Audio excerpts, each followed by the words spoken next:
నిలువద్దము నిన్ను ఎప్పుడైనా నువ్వు ఎవ్వరు అని అడిగేనా ఆ చిత్రమే గమనిస్తున్నా కొత్తగా నువ్వు విన్నది నీ పేరైనా నిన్ను కాదని అనిపించేనా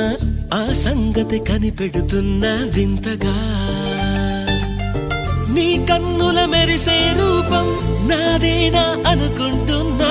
నీ తేనెల పెదవులు పలికే తీయదనం నా పేరేనా అది నువ్వే అని నువ్వే చెబుతూ ఉన్నా